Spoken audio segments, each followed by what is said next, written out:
These 14 pickup trucks are disappearing, some already gone, others getting axed this year. Here's why no one's buying them anymore. From bold experiments to new engines exploding, these pickups failed to win over buyers. And wait till you see number 1. It'll surprise you. Nissan Titan. The Nissan Titan was Nissan's full-size truck aimed at competing with the Ford F-150, Chevy Silverado, and Ram 1500. Despite being rugged and offering a V8 engine, the Titan never gained serious market share.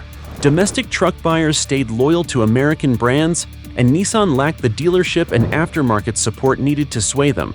Even multiple redesigns and upgrades did little to boost long-term demand. Poor sales led Nissan to confirm the Titan's discontinuation in 2024, with no successor planned for the US market.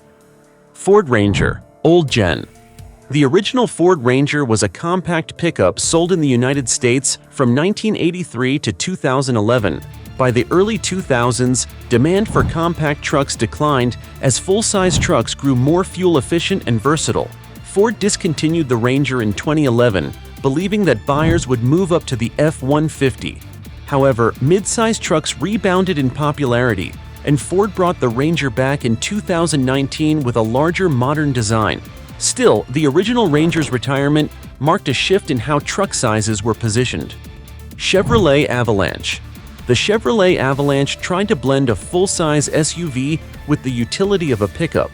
Its standout feature was the midgate, a fold-down wall between the cabin and bed for extra cargo space. While innovative, the Avalanche struggled to define its place. It was heavier and less practical than regular pickups, yet lacked the passenger comfort of SUVs. Sales peaked early, but declined steadily. GM discontinued the Avalanche in 2013, citing slow demand and overlapping models like the Silverado and Suburban. Ram Dakota. The Ram Dakota, originally known as the Dodge Dakota, was a mid-size pickup that slotted between compact trucks and full-size models. It was praised for offering a V8 engine in a smaller frame, something rare at the time. However, after Chrysler's bankruptcy and restructuring during the 2008 financial crisis, the Dakota was cut in 2011. Low profit margins, internal competition with the Ram 1500, and declining mid-size truck sales all played a role. Although a revival was teased, no new model materialized. Honda Ridgeline. The first-generation Honda Ridgeline launched in 2006 with a unibody frame, independent suspension, and a lockable in-bed trunk. It was designed for casual truck users, not traditional worksite buyers. While praised for ride comfort and clever design, it lacked the towing power, body-on-frame durability, and aggressive styling expected in the segment. Many truck buyers saw it as too soft.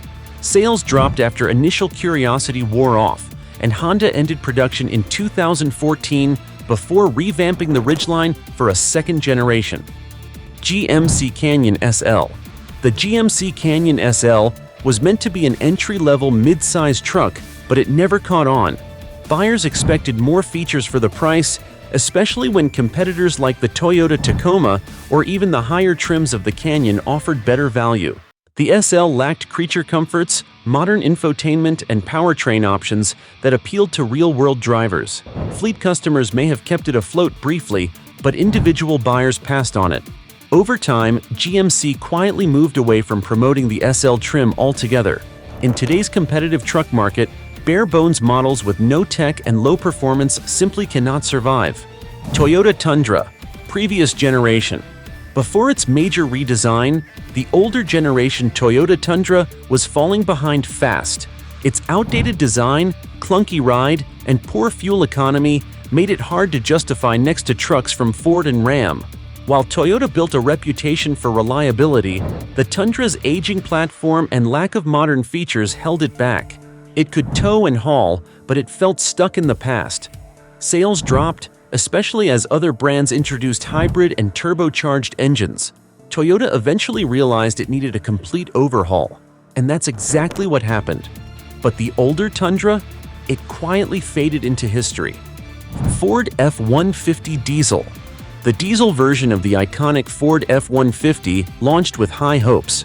Ford promised fuel economy and torque benefits, but the timing was off. Diesel engines were losing favor across the board. especially after the emissions scandal rocked consumer trust. On top of that, the rise of hybrid and electric trucks left diesel in the dust. The F-150 diesel just couldn't compete with Ford's own EcoBoost engines or the newer PowerBoost hybrid. Sales were underwhelming and production costs were high. Eventually, Ford pulled the plug. It was a short run for what was supposed to be a fuel-efficient powerhouse. Chevrolet Silverado Hybrid. When Chevrolet introduced the Silverado Hybrid, it was ahead of its time, but not in a good way. The hybrid tech felt like a half-step instead of a revolution. Fuel economy gains were minimal, and the system was bulky and complex. Truck buyers didn't see the point. They wanted power and performance, not a hybrid badge that barely changed their gas bill. Add to that the higher price tag, and sales plummeted. Chevrolet phased it out quietly and focused on improving its regular gas-powered lineup. The Silverado Hybrid was a bold move that simply missed the mark. Dodge Ram Rumble Bee. The Rumble Bee was a special edition of the Dodge Ram 1500, designed to turn heads with its bright yellow paint, striped decals, and retro vibes. It looked cool, and it roared like a muscle car. But beneath the flashy styling, it was still a regular truck with no real performance upgrades. The appeal was limited to collectors and hardcore Dodge fans. Mainstream truck buyers didn't bite. Its niche identity and short production run made it a rare sight on the road. While it may live on in car shows, the Rumble Bee never stung the market the way Dodge hoped. Lincoln Mark LT. Ford tried to bring luxury to the pickup segment with the Lincoln Mark LT, hoping to blend comfort with utility. Based on the popular F-150, the Mark LT came with chrome accents, leather interiors, and a premium badge, but buyers just were not convinced. Traditional truck users stuck with Ford's regular trims, which already offered plenty of comfort, and luxury buyers turned to SUVs instead. Its price tag did not justify what it offered. The truck lacked a distinct identity and felt like a rebadged Ford more than a true Lincoln. It sold well in Mexico but flopped in the US. Production ended in 2008 for American markets. The idea was bold, but the demand was never there. Subaru Baja. The Subaru Baja was a strange mix. It was part sedan, part pickup, and part SUV. Launched in the early 2000s, the Baja tried to attract adventurous drivers who needed light hauling capability without going full truck, but it confused more people than it excited. It had a small bed, limited towing power, and an unusual design that turned off mainstream buyers. While it built a small cult following, sales never really took off. People just did not know what to make of it. Subaru pulled the plug in 2006 after just 4 model years. Today, it is remembered fondly by a niche audience, but at the time, it was simply too quirky to survive in a traditional market. Mitsubishi Raider. The Mitsubishi Raider was not truly a Mitsubishi. It was basically a rebadged Dodge Dakota, built through a partnership with Chrysler. Mitsubishi hoped to expand into the truck market in the mid-2000s, but the Raider lacked a clear purpose. It had no real brand loyalty, no standout features, and offered nothing unique compared to its Dakota twin. Buyers did not see a reason to choose it over established brands like Ford, Chevy, or even Dodge itself. The truck struggled with weak sales from the beginning and was quietly phased out by 2009. It is a textbook case of how badge engineering can backfire when there is no strong marketing or product identity to back it up. Suzuki Equator.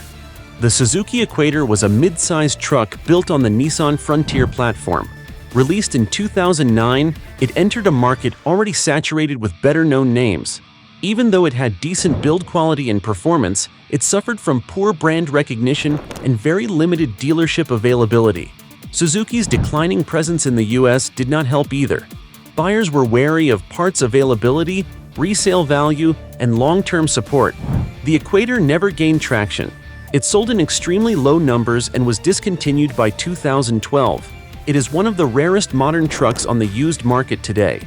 The Equator was not a bad truck, but in a competitive space, being forgettable was enough to make it extinct. These 14 pickup trucks remind us that not every model earns its place on the road. Tell me about your experience with your truck, and if you like this video, you will like this video as well.